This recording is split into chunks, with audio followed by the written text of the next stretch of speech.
Welcome to the channel Tech Base. You can get global latest technological news in daily video. Please subscribe this channel. In 2018, the United States illegally arrested Meng Wanzhou in Canada, which affected the hearts of many Chinese people. Then in May 2019, the United States promulgated the Chip Bill to amend the chip rules in an attempt to curb Huawei's growth. At this time, Huawei already possessed the world's most advanced 5G technology, but the Americans sanctioned Huawei in the name of network security.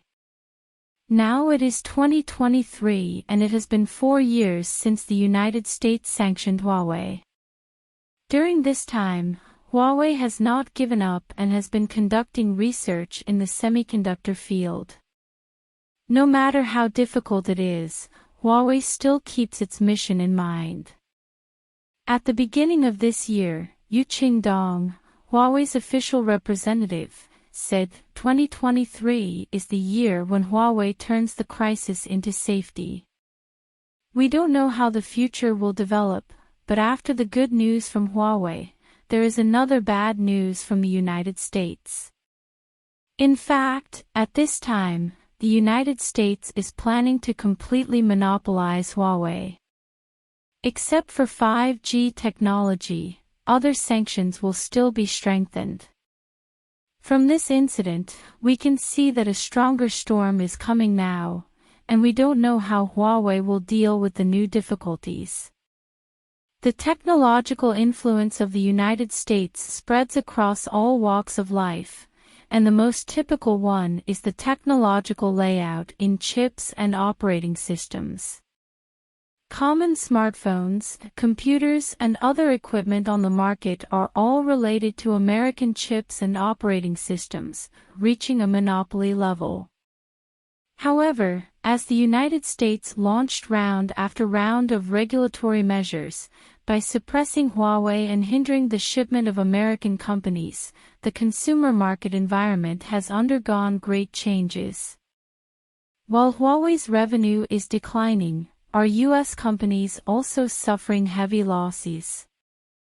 Don't kid yourself. Most of Huawei's business is related to chips. Originally, Huawei used self-developed chips to find foundries to meet chip needs. Now Huawei is looking for Qualcomm, Intel, and other U.S. companies to buy chips within the scope of the license to maintain the normal operation of various businesses. Although the purchased chips have limited performance and cannot use the 5G network, etc., as long as the business can be maintained, it is more important than anything else. After all, Huawei's mobile phone business is an important part of the Hongmeng system, and it is also the key to retaining consumer users. While Huawei is bound by the rules, American companies cannot ship normally, and there is more or less inventory accumulation of chips. In addition, combined with the various financial reports of U.S. companies, there are basically problems of revenue and profit decline. Intel, Qualcomm, AMD, Apple, etc. are without exception. Not only that, major American companies have also fallen into a wave of layoffs, and tens of thousands of people have lost their jobs. Based on these problems, it is estimated that many people will come to such a conclusion that to suppress Huawei, the United States itself will suffer heavy losses and suffer the side effects of the rules. On the surface, there is indeed a certain relationship between the financial loss of U.S. companies and the inability to ship. But from a deeper analysis, you will find that the decline in the performance of U.S. companies may not be caused by the rules, and they are even expected to generate income. First of all, we must understand why American companies have fallen to the point where their performance has plummeted. In the final analysis, it is related to market demand. From 2020 to 2021, there will be a shortage of cores around the world, and the supply of chips will be in short supply. The delivery time of orders undertaken by U.S. companies will continue to be extended. Take NVIDIA as an example. The graphics cards produced are simply not available, and it is hard to find a card in the market, which has caused an upsurge in card hoarding. However, after 2022, the market demand has been met, and if the supply side continues to produce chips, it will only lead to overcapacity and inventory accumulation. As a result, U.S. companies encountered chip orders, ushered in the off-season of chip sales, and returned to normal demand. In just a few years, the revenue of U.S. companies has gone from skyrocketing to plummeting. The fundamental factor is that it is closely related to changes in market demand. How much is it involved in whether to stop supplying Huawei? Furthermore, Huawei's mobile phone shipments have been declined.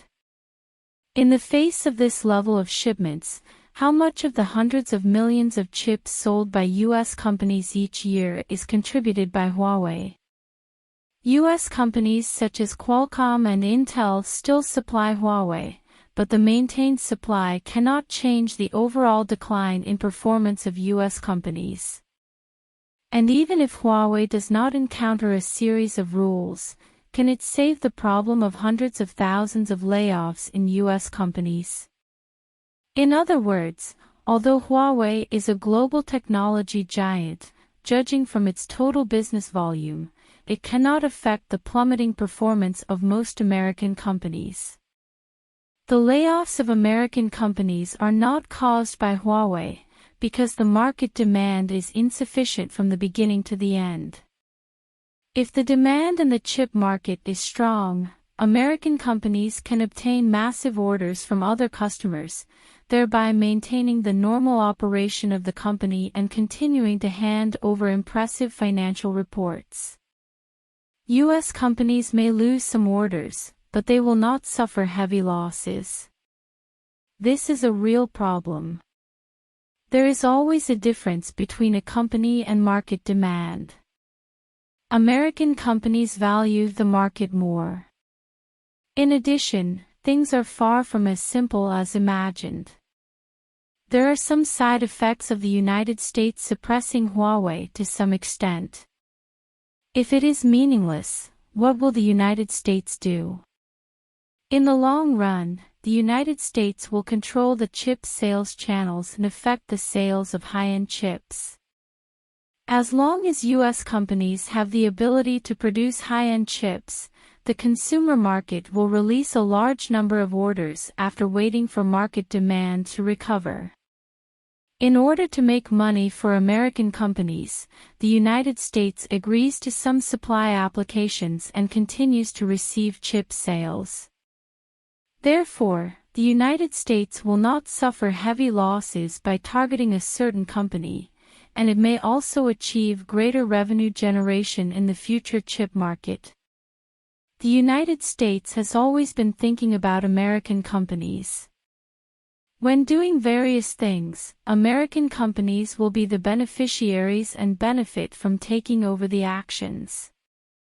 Now that the revenue of American companies has plummeted and layoffs continue, will the United States do things that are not good for itself? Obviously impossible.